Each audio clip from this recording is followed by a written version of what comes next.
Hi, hello, வணக்கம். நான் Anand and welcome to our குட்டி ஸ்டோரி சேனல். நம்மளோட சேனலுக்கு நீங்க யாராச்சும் புதுசா வந்திருக்கீங்க அப்படினா மறக்காம நம்மளோட சேனலை சப்ஸ்கிரைப் பண்ணுங்க. நம்ம பக்கத்துல இருக்க பெல் ஐகானை கிளிக் பண்ணி ஆல் அப்படின ஆப்ஷன் கொடுத்துங்க. ஏன் அப்படினா அப்பதான் நம்ம போற வீடியோ உங்களுக்கு உடனே நோட்டிஃபிகேஷன் வரும். சோ அப்பதான் நீங்க நம்மளோட டெய்லி ஒரு வீடியோவை வாட்ச் பண்ணி என்ஜாய் பண்ண முடியும். அண்ட் அது மட்டும் இல்லாம உங்களுக்கு எந்த மாதிரியான கதைகள் பிடிக்கும், நீங்க எந்த மாதிரியான ஸ்டோரிஸ் விரும்பி கேட்பீங்க அப்படிங்கறத கமெண்ட் பாக்ஸ் இருக்குல. சோ அதல கமெண்ட் பண்ணுங்க, நான் பார்த்து தெரிஞ்சுக்கிறேன். சோ எனவே இன்னைக்கான குட்டி கதை என்ன அப்படினு கேட்டினால் உங்களாலயும் முடியும் அப்படி சொல்லக்கூடிய ஒரு அழகான கதையை தான் இன்னைக்கான வீடியோல நம்ம பார்க்க போறோம். சோ வாங்க கதைக்குள் புகுந்து கதைக்கலாம். Life is very short, Nanba. Always be happy. ஒரே ஒரு குட்டி கதை மட்டும் சொல்லிட்டு ஓடி போயிடுறேன். அழகான ஒரு கிராமத்தில் மிகப்பெரிய பிரம்மாண்டமான ஒரு கோவில் இருக்குது. இந்த கோவிலில் பார்த்தீங்க அப்படின்னா மகா கும்பாபிஷேகம் நடக்குது. இப்படி மகா கும்பாபிஷேகம் இருக்க இந்த கோவிலில் யானையை கூட்டிகிட்டு வராங்க. அதாவது ஒரு ஃபங்க்ஷன், கோவிலுடைய ஃபங்க்ஷன் அப்படின்னாலே இந்த யானையை கோவிலுக்கு கூட்டிகிட்டு வர்றது வழக்கம் எப்போவுமே அந்த கிராமத்தில்.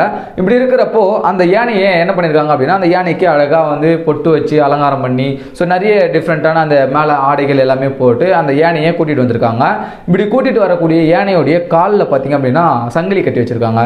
நம்ம நிறைய பார்த்துருப்போம், நம்மளும் நேரில் நிறைய வாட்டி பார்த்துருப்போம். யானைகளுடைய காலில் பார்த்தீங்க அப்படின்னா சங்கிலி கட்டி வச்சுருப்பாங்க. இப்படி இருக்கிறப்போ அந்த யானையுடைய காலில் சங்கிலி கட்டியிருக்கு. இந்த யானையை பார்க்கறது யானையும் அந்த கோவிலையும் பார்த்து ரசிக்கிறதுக்காக அந்த கிராமத்திலிருந்து ஏகப்பட்ட மக்கள் வந்திருக்காங்க. இப்படி வரக்கூடிய மக்கள்ல ஒரு வயதான தாத்தாவும் அவருடைய பேரனும் வந்திருக்காங்க இந்த கோவிலையும் யானையும் பார்த்து ரசிக்கிறதுக்காக. இப்படி வரக்கூடிய தாத்தாவும் பேரனும் பேசிக்கிட்டு ஜாலியா வராங்க. பேரனுக்கு தாத்தா கையில் ஐஸ்லாம் வாங்கி கொடுக்குறாரு. ஸோ ஐஸ்லாம் சாப்பிட்டுக்கிட்டு ஜாலியாக என்ஜாய் பண்ணிட்டு அந்த ஃபங்க்ஷன் மூட்லேயே பேரன் வரான். இப்படி வரும்போது யானையை பார்த்த பேரனுக்கு வா தாத்தா அங்கே பாருங்க யானை அப்படின்னு சொல்லிட்டு தாத்தாவை கிட்ட கூப்பிட்டு ஒரு ஆச்சரியமா அந்த யானையை பற்றி பேசுகிறான் அந்த பேரன்.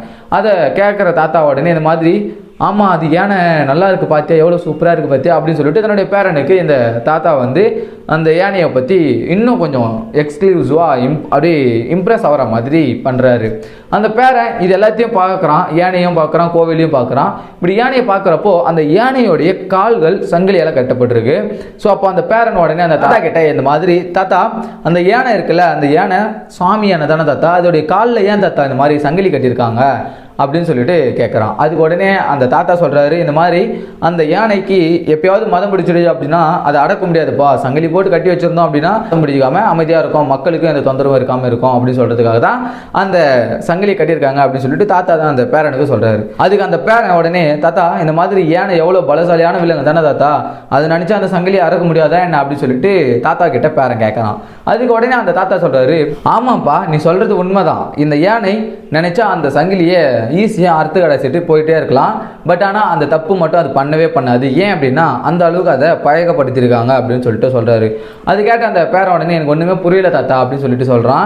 அதுக்கு அந்த தாத்தா சொல்கிறாரு, இல்லை இந்த மாதிரி இந்த யானை இருக்குல்ல, இந்த யானையை சின்ன வயசில் குட்டி யானையாக இருக்கிறப்பவே என்ன பண்ணுவாங்க அப்படின்னா இதனுடைய கால்களில் சங்கிலி கட்டி பழகுவாங்க.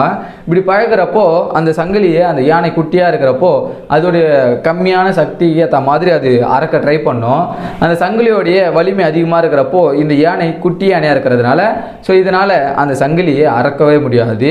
அந்த ஈத்து பார்த்துட்டு ஒரு கட்டத்துக்கு மேலே அவ்வளோதான் போல, நம்மளால் இதை அறக்கிற அளவுக்கு சக்தி நம்ம உடம்புல இல்லை போல, நம்ம என்ன வேணால் பண்ணலாம், பட் ஆனால் இந்த சங்கிலி அறக்கிறதுக்கு நமக்கு போதுமான சக்தி இல்லை போல அப்படின்னு சொல்லிட்டு இந்த யானை குட்டியிலே நினச்சிக்கும். இப்படியேப்பட்ட யானை பெரிய யானையாக வளரும் போதும் அதே மாதிரி சங்கிலியை கட்டுறோம் அப்படிங்கிறப்போ அந்த யானைக்கு இந்த சங்கிலியை அறக்கிற வலு இருக்கும் அப்படிங்கிறது அதனுடைய மைண்ட் தாட்டில் இருக்காது. ஸோ அதனுடைய பிரெயின் ஃபுல்லாகவே நம்மளால் அது முடியாது, நமக்கு அது வராது அப்படிங்கிற மாதிரி மைண்டு ஃபிக்ஸ் ஆகிடும். அதனால தான் அந்த யானை சின்ன வயசுல இருந்தும் சரி பெரிய யானையாக ஆன பிறகும் சரி சங்கிலி கட்டிட்டு இருக்காங்க அப்படின்னா அந்த சங்கிலியை அதனால் அறக்கவே முடியாது, அறக்கவும் அதுக்கு தெரியாது, எப்படி அறக்கணும்னு தெரியாது. ஒரு ஆலமரத்தை அடியோட பிடுங்கி கடாசுற அளவுக்கு இதுக்கு சக்தி இருந்தாலும் இந்த சங்கிலியை இதனால் அறக்கவே முடியாது அப்படின்னு சொல்லிட்டு அந்த தாத்தா அந்த பேரனுக்கு சொல்கிறாரு. அதை கேட்ட அந்த பேரன் உடனே ஓ புரியுது தாத்தா அப்படின்னு சொல்கிறான். அப்புறம் உடனே தாத்தா இந்த மாதிரி பேரா இது இந்த யானைக்கு மட்டும் பொருந்தாது, உனக்கும் தான் இந்த கதை அப்படின்னு சொல்லிட்டு சொல்கிறாரு. என்ன தாத்தா சொல்கிறீங்க அப்படின்னு கேட்குறான் பேரன். அது உடனே அந்த தாத்தா சொல்கிறாரு, இல்லைப்பா இந்த மாதிரி தான் நம்ம ஏதாவது நம்மளுடைய வாழ்க்கையில் எங்கேயாச்சும் ஒரு இடத்துல ஒரு தோல்வியை கண்டு இருப்போம். அந்த தோல்வியை கண்ட உடனே நம்மளுடைய பிரெயின் இருக்குல்ல, அது இன்னொரு முறை வேறு ஏதாவது செய்யணும் அப்படிங்கிறப்போ அந்த தோல்வியை மட்டும்தான் நம்மளுடைய பிரெயின் ஃபஸ்ட்டு எடுக்குமே. ஸோ நம்மளுடைய பிரெயினில் வர்றது நம்ம தோற்றுருவோமா, நம்மளால் அதை பண்ண முடியாது, நமக்கு வராது, நம்ம அது அவ்வளோதான் முடியாது அப்படின்னு சொல்லிட்டு நம்மளுடைய பிரெயின் அதை மட்டும்தான் யோசிக்கும், அதில் மட்டும்தான் ஃபுல் ஃபோக்கஸ் பண்ணும். ஸோ நம்மளால் முடியும் அப்படிங்கிறது நம்மளால் முடியாதது அப்படிங்கிற மாதிரி மாறிடும். ஏன் அப்படின்னா நம்ம தோல்வியை கண்டு பயந்துடுறோம். அது மட்டும் இல்லாமல் ஸோ நம்மளுடைய பிரெயின் அதுக்கேற்ற மாதிரி ஃபிக்ஸட் ஆகிடும். ஸோ அந்த யானை மாதிரி தான் நம்மளும் அந்த சங்கிலியை எப்படி சின்ன வயசுலேருந்தே பழகிறோமோ அதே மாதிரி நம்மளும் தோல்வியை கண்டு நிறைய தடவை பயந்து தோல்வியாலே ஸோ ஒரு வெற்றியை அடையிற சான்ஸ் இருக்கும். பட் ஆனால் அடைய முடியாமல் அந்த பயத்தின் மூலியமாகவே நம்ம தோல்வியை மட்டும்தான் ஃபேஸ் பண்ண கற்றுக்குறோம். இதுதான் இந்த யானை வந்து நமக்கு சொல்லி தரக்கூடிய தத்துவம் அப்படின்னு சொல்லிட்டு அந்த தாத்தா கதையவே முடிச்சார். ஸோ எனவே இந்த கதை மூலிமா நம்ம புரிஞ்சுக்கிற விஷயம் என்ன அப்படின்னு கேட்டிங்கன்னா, கதையிலே நான் சொல்லிட்டேன் என்ன வந்து புரிஞ்சிருக்கும் அப்படிங்கிறது. ஸோ எனவே நான் உங்களை நாளைக்கு இதே மாதிரி இன்ட்ரெஸ்டிங்காக வேற ஒரு புதிய கதையோட வந்து பார்க்குறேன். அண்ட் நான் உங்கள் ஆனந்த், இது குட்டி ஸ்டோரி சேனல். சொன்னேன் tata bye and love you lot bye.